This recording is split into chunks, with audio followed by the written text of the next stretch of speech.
This is a Marketing for Learning podcast, the only podcast in the world that's guaranteed to increase your knowledge, skills, and capabilities when it comes to marketing for learning. Plus, there's a gratuitous amount of pineapples. You're welcome.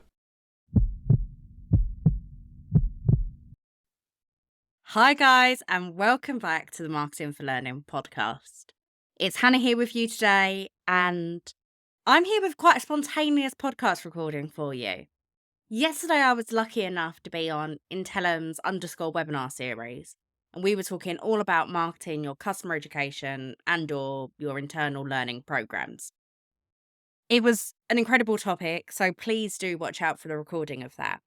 However, one topic kept coming up, and I thought it was really interesting and that I should talk to you guys about it today.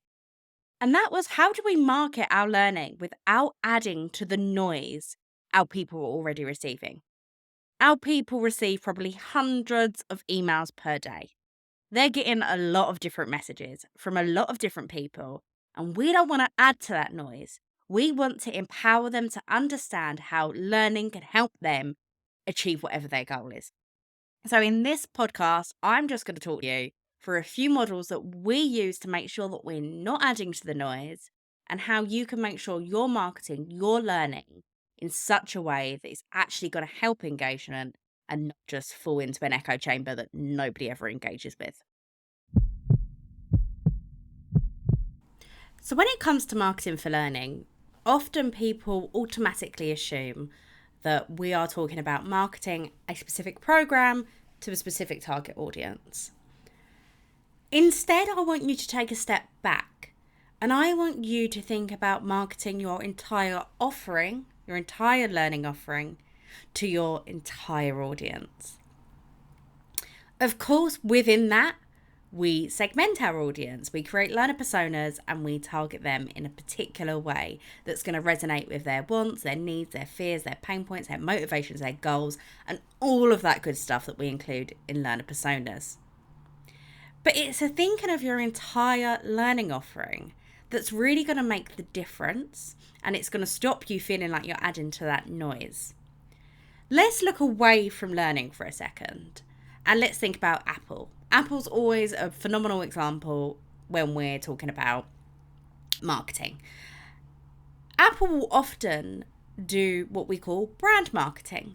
They put out adverts and communications that are just about their brand, about how aspirational Apple is, how you should really want to have an Apple device of some sort, how Apple is going to change your life. And that's their brand marketing. Then from that, they will advertise their iPhone, their MacBooks, their iPads, their AirPods, and all the other products that they sell. And I want L&D to start thinking about their learning in that same structure. You have your brand marketing. This is your overarching message. This is your team's positioning statement. What is it that you are doing to help your target audience? What is it you are giving them? Because I'm gonna guess you don't wake up and think, what I'm giving my target audience today is another GDPR course, another data protection course that nobody wants to take. That's why I love working in learning and development. You don't think like that, do you? So what I want you to do is think of that mission. What is that vision? What is that thing you are giving your target audience, your overarching brand message? Then from that, where applicable, you can absolutely market a particular program if it's relevant. For example, maybe there's a new program that has just launched and you really need to get people involved with it, or you want them to know it's there. But what we primarily should be doing as L&Ders, marketing our learning, is driving people to a point of self-service. Saying, we have all of this great stuff that you can engage with. We're going to empower you to reach whatever goal you want to reach. Come to this destination. Start learning. It might not even be a destination. It might be go out and be more curious. Because truthfully, I know every L&D team I have ever spoken to, their primary objective is to help people and help people help themselves. When we're working with our clients here at MASS, we use a model called the hum, sing, shout method to compartmentalise our marketing and make sure we're not adding to the noise. We're being quite deliberate with our marketing throughout our strategies. So for the case of this podcast, we're going to assume we've got a 12-month strategy. Sometimes people have 6 months. Sometimes people have 18 months. We're just going to stick with 12, okay? So we start off with our hum content. That's our always on content. It's our brand marketing, like I just spoke about.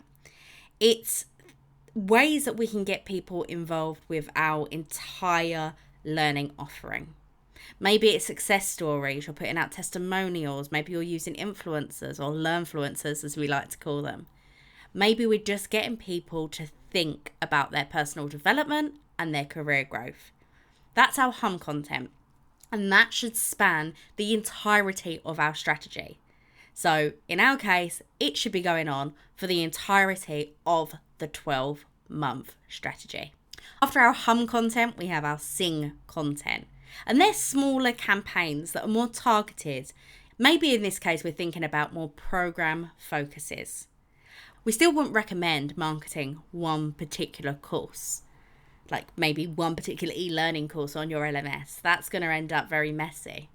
But maybe with your sing content, you want to be thinking about a broad topic. So you might be thinking about developing leadership skills in your people, which obviously has a multitude of different skills underneath it. Maybe you want to be thinking about getting your people ready for the future, and that could mean so many different things. But it's targeted at personal interests of your target audience. Your sing content might just target one of your personas. It might target a couple. It might target all of them. But we're thinking about things that our people want and how we can help them. It's much more targeted rather than that broad message we're doing in our hum content. And with our sing content and our smaller campaigns, we're going to spread them out across our strategy. So maybe for a 12-month strat, you'll have 3 or 4 sing campaigns, 3 or 4 targets. Remember, your hum content's still happening, your sing content goes over the top. Then we have our shout content. That's our one big broad message.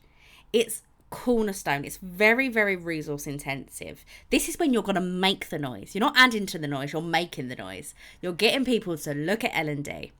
Often with my clients, this has normally been focused around a particular time in the organizational calendar, maybe like a development review, maybe a new push that they've got going on. Something that L&D need to be omnipresent with. Make sure we're grabbing attention, make sure we are helping people, and make sure people know we are there. This is going to be your loudest point in your marketing strategy, and it will probably only happen once.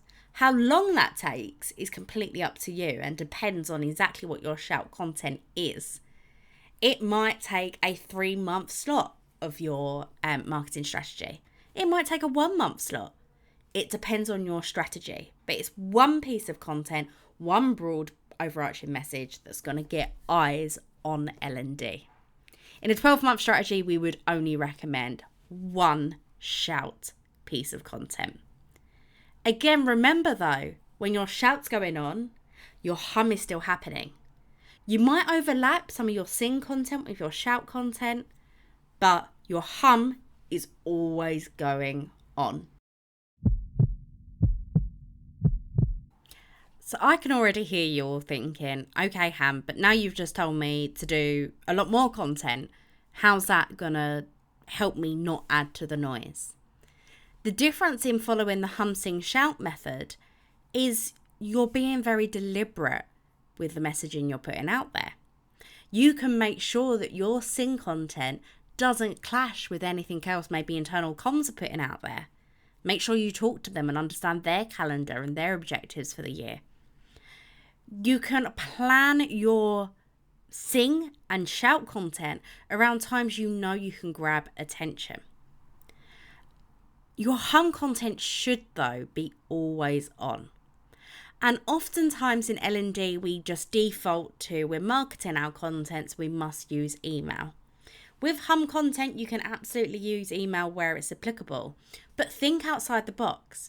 Think about having maybe banners on your intranet, maybe email signature banners, maybe posters in the office, things on screens in the office. Now more and more people are back in an office scenario. Think about things that just subliminally make you think of learning. A great example of this that really made me laugh, and one of the many occasions I think my fiance gets fed up of my marketing mind, is we went to see Back to the Future, the musical in the West End last Christmas, I think it was, quite a while ago. They had a scene that was very obviously meant to be McDonald's. It was burgers, it was yellow, it was red, it was McDonald's. But they can't use the brand because they'd have to pay to do that. Subliminally, they told us it was McDonald's. And I was thinking about McDonald's. And then on the way home, I was like, can we go and get McDonald's? It's that kind of thing that you want to be thinking of. So you might not put up a banner that says, go to the LMS now. But you might say, are you future ready? And have your brand being portrayed. So remember your colours, the image style you use, putting your logo on it will get people thinking about learning. Then you are being always front of mind, but you're not adding to the noise and the email traffic that your people are already getting.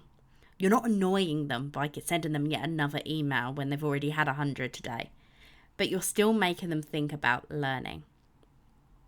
Your sing and your shout content is when you are going to be sending out those targeted messages to your target audience. When you're doing that, make sure you're using the channels to the best of your ability.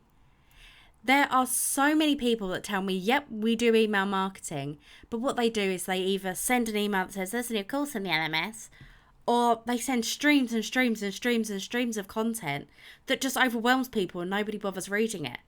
So think about how you're using these channels. There's loads of free content out there. Read up about how to do email marketing in the best way.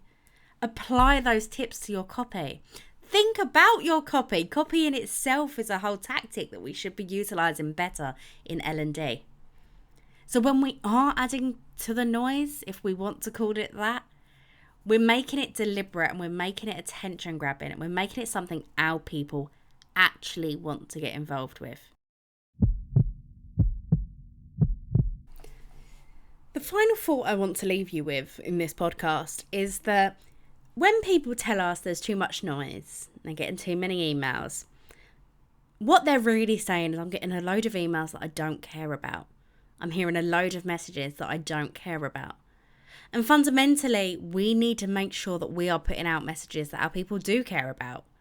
We want to make sure that we have done our learner persona work in such a way that we understand what our people want. We know who they are as human beings, and we can craft messages that actually resonate with them. The crux of the problem of adding to noise does come back to putting out irrelevant, boring messages that people don't care about. So use the hum, sing, shout method, but make sure that your message is crafted in such a way that your people actually care, that you're thinking about what they want.